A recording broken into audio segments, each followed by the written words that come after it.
What happens when two comedy titans clash on live television in the most explosive confrontation late-night TV has ever witnessed? You won't believe what unfolds when a simple interview turns into a career-threatening battleground that leaves one host's reputation in ruins and sends shockwaves through Hollywood. This is the story of how Jimmy Kimmel's latest show became his biggest nightmare, featuring a guest appearance that spiraled completely out of control. Before we get into this incredible story, make sure you hit that subscribe button and drop a comment below, because you're not going to believe what unfolds when comedy legends collide in the most heated exchange ever caught on camera. The atmosphere in the Jimmy Kimmel live studio felt different from the moment Conan O'Brien walked onto the set. What was supposed to be a friendly reunion between two comedy veterans quickly transformed into something far more sinister. The tension was palpable as Kimmel introduced his guest with what seemed like genuine enthusiasm, but those familiar with the behind-the-scenes dynamics of late-night television could sense something brewing beneath the surface. "Ladies and gentlemen, please welcome the one and only Conan O'Brien," Kimmel announced, his trademark smile plastered across his face as the audience erupted in applause. But as Conan settled into the guest chair, adjusting his tie with that familiar nervous energy, something in Kimmel's demeanor shifted. The practiced host's eyes narrowed slightly, and his smile took on a more predatory quality that regular viewers had never seen before. The interview began innocuously enough, with typical late-night banter about Conan's latest projects and his transition into podcasting. But Kimmel's questions carried an undercurrent of something darker. "So Conan, you've been doing this podcast thing for a while now," Kimmel said, leaning back in his chair with false casualness. "How's it feel to finally find your audience after all these years?" The audience laughed, but Conan's expression tightened almost imperceptibly. "Well, Jimmy, I'd say my audience found me pretty early on," Conan replied, his voice maintaining its characteristic wit, but with a slight edge creeping in. "Some of us don't need to rely on celebrity gossip and political cheap shots to stay relevant." The comment landed like a verbal slap, and for a split second Kimmel's mask slipped entirely, revealing something cold and calculating underneath. The studio audience, initially oblivious to the growing tension, continued laughing and clapping, but the energy in the room was beginning to shift. Kimmel's band leader and sidekicks exchanged uncomfortable glances as their usually composed host's jaw clenched visibly. "That's funny coming from someone who couldn't even keep a network time slot," Kimmel fired back, his voice maintaining its jovial tone even as his words cut deep. Conan's famous composure began to crack as he straightened in his chair. "At least, I earned my spots through comedy, not by riding the coattails of the Man Show and making fun of people on the street," he responded, his Harvard-educated vocabulary sharpening into precision instruments of verbal warfare. The audience's laughter became more nervous, uncertain whether this was all part of some elaborate bit, or if they were witnessing something genuinely hostile unfolding before their eyes. Kimmel's face flushed red as he leaned forward, abandoning any pretense of friendly banter. "You know what, Conan? You've always been jealous that I actually connect with real people instead of hiding behind your ivory tower Harvard superiority complex." The words hung in the air like toxic gas, and even the most oblivious audience members began to sense that something had gone terribly wrong. The veteran comedian's lanky frame tensed as he processed the attack. "Jealous?" Conan's voice rose slightly, his famous animated gestures becoming more pronounced as his anger built. "Jimmy, I've been doing this since you were probably still figuring out how to hold a microphone without dropping it." The insult was delivered with surgical precision, designed to cut at Kimmel's well-known insecurities about his place in the late-night hierarchy. But this was only the beginning. As the two men stared at each other across the desk, the years of professional rivalry and personal resentment that had been simmering beneath the surface of their public friendship finally began to boil over. What started as verbal sparring was about to escalate into something that would change both of their careers forever, and the audience was about to witness television history in the making, though not the kind anyone wanted to be remembered. 4.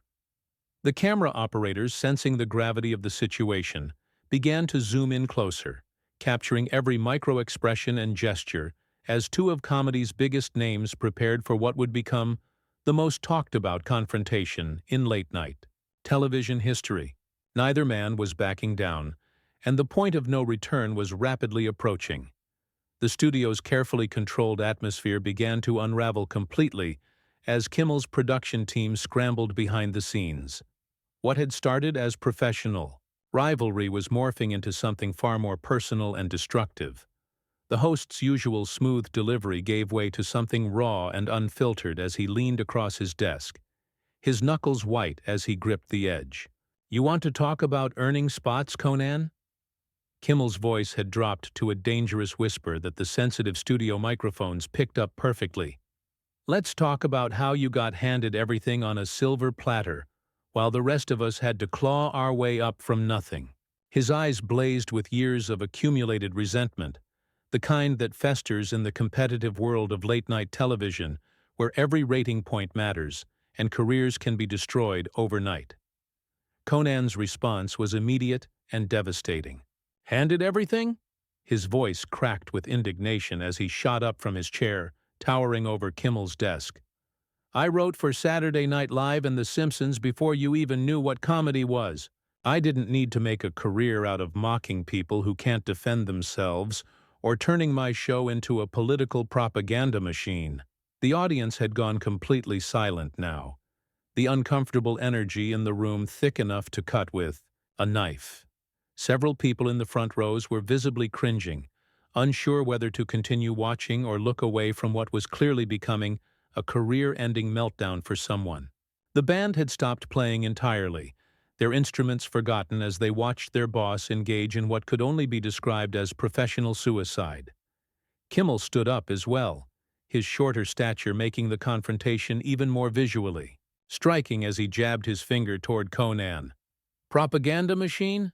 At least I'm not afraid to have opinions about what's happening in the world, instead of hiding behind stupid string dance puppets and cheap physical comedy." The insult was clearly designed to hit where it hurt most. Conan's signature absurdist humor that had defined his career for decades. "Those stupid puppets have more intelligence and integrity than anything you've ever produced," Conan fired back, his pale complexion now flushed with anger. "You've turned late-night television into a cesspool of mean-spirited garbage, and frankly, it's embarrassing to be associated with this industry when people like you represent it." The production assistants were now frantically gesturing from the sidelines, trying to signal for a commercial break, but Kimmel waved them off aggressively. He was too far gone to care about damage control, too invested in this moment of raw confrontation to let it go. "Mean-spirited?" he laughed bitterly. "This coming from the guy who spent years making fun of his own staff on camera? At least I punch up instead of down. I celebrated my staff." Conan's voice rose to near-shouting levels. "I made them stars. I gave them careers. What have you done except tear people down and hide behind your writers when the material falls flat?" The accusation struck home visibly as Kimmel's face contorted with rage. The cameramen were now moving frantically, trying to capture every angle of what was clearly going to be replayed endlessly on social media and news programs. The audio engineers were checking their levels, making sure every word of this historic meltdown was being preserved for posterity. This wasn't just a heated interview anymore. This was a complete implosion of professional courtesy and mutual respect. Kimmel's voice turned venomous as he prepared to deliver what he clearly thought would be the killing blow. "You know what your real problem is, Conan? You're a relic. You're a dinosaur who never evolved past 1995, and you can't stand that the world moved on without you. That's why you're doing podcasts now instead of television, because television audiences finally figured out that you're not funny anymore." The words hung in the air like a death sentence, and for a moment the entire studio held its breath. Conan's face went through a series of expressions: shock, hurt, and then something far more dangerous. His hands were shaking slightly as he processed the magnitude of what had just been said to him on live television, in front of millions of viewers. But instead of backing down or trying to defuse the situation, Conan's expression hardened into something cold and calculating. The hurt was still there, but it was being rapidly replaced by a fury that promised to make Kimmel's attack look like a gentle criticism. The point of no return wasn't just approaching anymore, they had blown past it at full speed. And what was coming next would ensure that neither man's career would ever be the same again. The silence that followed was deafening. Even the air conditioning seemed to have stopped humming as everyone in the studio waited for Conan's response. His tall frame seemed to grow even taller as he straightened to his full height, and when he finally spoke, his voice carried a quiet intensity that was somehow more terrifying than any shouting could have been. "A relic, Jimmy?" Conan's words came out slowly, deliberately, each syllable carefully enunciated like a surgeon making precise incisions. "You want to talk about relics? Let's talk about a host who's so desperate for relevance that he's turned his show into a nightly therapy session for his own political anxieties. Let's talk about someone who's so insecure about his own comedic abilities that he has to rely on viral videos of people getting hurt to get laughs." The studio audience had gone from uncomfortable to genuinely frightened. Several people were looking toward the exits, clearly wanting to escape what had become a public execution disguised as a talk show. The production crew was frozen in place, too shocked to intervene and too professional to stop rolling. Kimmel's face had gone from red to purple, his breathing becoming visibly labored as Conan continued his methodical destruction. "You know what's really funny, Jimmy? You accuse me of not evolving, but you're the one who's been doing the exact same show for 20 years. The same mean-spirited pranks, the same cheap political jokes, the same desperate attempts to go viral, because you know deep down that without Twitter and YouTube, nobody would remember you exist." "That's enough," Kimmel screamed, his voice cracking, with rage as he slammed his hand down on his desk so hard that his coffee mug jumped and spilled across his notes. "You don't get to come on my show and—" "Your show," Conan interrupted, his voice rising for the first time since his counterattack began. "This isn't a show, Jimmy. This is a vanity project for a man who's so bitter about his own limitations that he can't stand to see other people succeed. You invited me here tonight not as a guest, but as a target. You wanted to humiliate me on television because you can't stand that I've maintained my dignity while you've sold yours for ratings." The accusation landed like a physical blow, and Kimmel actually staggered backward slightly. His mouth opened and closed several times, but no words came out. For perhaps the first time in his career, the usually quick-witted host was completely speechless. Conan pressed his advantage mercilessly. "You want to know why I'm doing podcasts, Jimmy? Because I choose to. Because I don't need to hide behind a desk and a live audience to validate my existence. I don't need to tear down other people to make myself feel important. And I certainly don't need to turn my platform into a weapon against people who trusted me enough to appear as guests." The camera operators were now capturing everything in horrifying detail. Kimmel's stunned expression, the sweat beginning to bead on his forehead, the way his hands were trembling with barely contained rage. This wasn't just a confrontation anymore. It was a complete psychological breakdown happening in real time on live television. "You're a coward, Jimmy," Conan continued, his voice now carrying the full weight of years of suppressed frustration with the entire late-night landscape. "You hide behind your writers, you hide behind your audience, and you hide behind your politics because you're terrified that if people see the real you, they'll realize there's nothing there worth watching." Kimmel finally found his voice, but it came out as a strangled roar. "Get out! Get out of my studio right now!" His face was now completely flushed, veins standing out on his forehead as he pointed toward the exit. "Security! Get him out of here!" But Conan wasn't finished. Standing there in his perfectly tailored suit, looking like a professor delivering a lecture to a particularly troublesome student, He delivered the final blow that would be replayed endlessly on social media and news programs for weeks to come. You know what the saddest part is, Jimmy? You could have been great. You had the talent, you had the opportunity, and you threw it all away because you were too jealous and too small to let anyone else shine. And now, when your career is finally circling the drain, you're trying to take everyone else down with you. The words hung in the air like a death sentence. Several audience members were now openly staring at their phones, undoubtedly already posting about what they were witnessing. The production assistants were frantically signaling for a commercial break, but it was too late. The damage was done, and everyone in that studio knew they had just witnessed something that would define both men's legacies forever. Kimmel's security team was moving toward the stage now, but Conan held up a hand to stop them. He had said what he came to say, delivered the kind of verbal annihilation that would be studied in communication classes for years to come. The tall comedian straightened his tie with theatrical precision, a gesture that somehow managed to be both dismissive and dignified at the same time. The confrontation had reached its crescendo, but the most dramatic moment was yet to come, as the security guards hesitated, unsure whether to actually physically remove one of comedy's most beloved figures. Conan turned his attention to the studio audience. The crowd that had been laughing and cheering just minutes earlier now sat in stunned silence, their phones raised like digital witnesses to what would become the most viral moment in late-night television history. "Ladies and gentlemen," Conan addressed the audience directly, his voice carrying the same warmth and sincerity that had endeared him to millions of fans over decades of television. "I want to apologize that you had to witness this.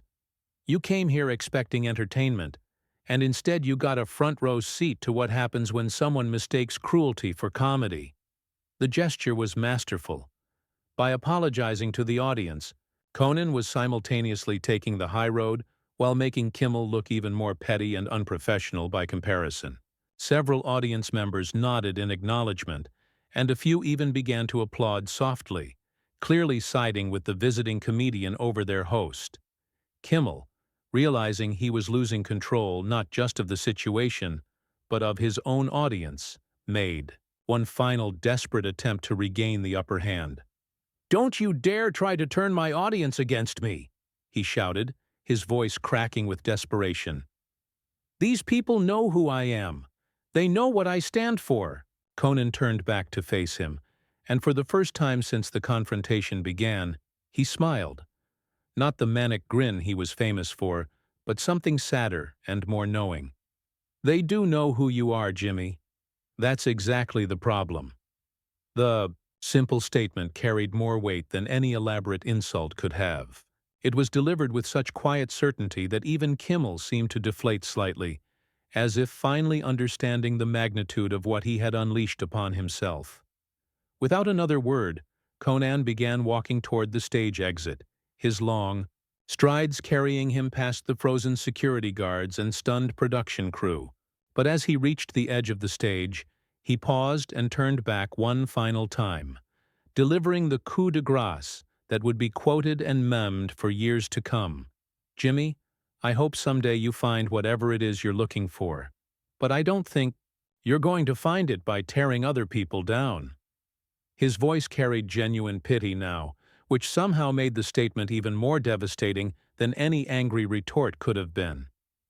And then, with the same theatrical flair that had defined his career, Conan O'Brien walked off the Jimmy Kimmel Live stage and into television history. The camera followed his exit, capturing his tall figure disappearing into the wings as the studio fell into complete silence. For several long seconds, nobody moved. Kimmel stood behind his desk, his face cycling through expressions of rage, confusion, and what might have been the first glimmers of regret. The audience sat frozen, unsure whether to applaud, boo, or simply leave.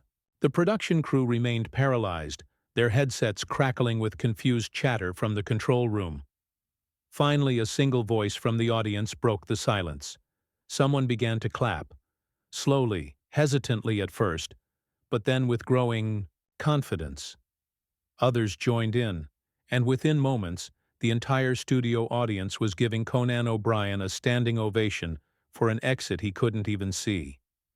Kimmel watched in horror as his own audience applauded his guest's dramatic departure, the sound echoing through the studio like a funeral dirge for his reputation. His mouth opened as if to say something, but no words came.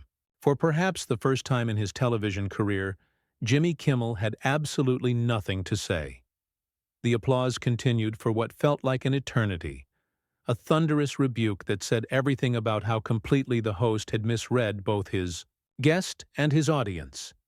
When it finally died down, the silence that followed was even more deafening than the ovation had been. "We'll be right back," Kimmel finally managed to croak out, his voice barely audible over the studio microphones. The stage lights dimmed as they cut to commercial, but the damage was already done. Social media was exploding, clips were being uploaded faster than they could be counted, and the entertainment industry was already picking sides in what would become the most talked-about confrontation in television history. Within hours, Conan was Right was trending worldwide with comedy, fans and industry professionals alike sharing their thoughts on what they had witnessed. The video clips spread like wildfire across every platform, dissected and analyzed by everyone from entertainment reporters to body language experts. The aftermath was swift and brutal for Kimmel. Sponsors began pulling their support, citing concerns about the host's unprofessional conduct. Television critics who had previously supported him published scathing reviews of his behavior. Most damaging of all, several A-list celebrities quietly canceled their upcoming appearances on his show, clearly wanting to distance themselves from the controversy. Conan, meanwhile, saw his podcast numbers skyrocket as new fans flocked to hear from the comedian who had stood up to a bully on live television. Interview requests poured in from major networks and streaming platforms, all wanting to hear his side of the story. But in characteristic fashion, he remained largely silent about the incident, letting his actions speak for themselves. The confrontation that began as a simple late-night interview had transformed into a defining moment that revealed the true character of both men involved. Conan's dignified exit had not only salvaged his own reputation, but had exposed the toxic underbelly of competitive late-night television that few viewers had ever seen before. As the dust settled in the days that followed, it became clear that, while both comedians' careers had been forever changed by those explosive minutes on stage, only one of them had emerged with his integrity intact. The other would spend years trying to rebuild a reputation that had been shattered in real time, in front of millions of witnesses, by his own words and actions. The Jimmy Kimmel live show would never be quite the same again, and neither would the landscape of late-night television. In the end, what was supposed to be a friendly chat between comedy colleagues had become a masterclass in how quickly a career can implode when ego and jealousy are allowed to override professionalism and basic human decency.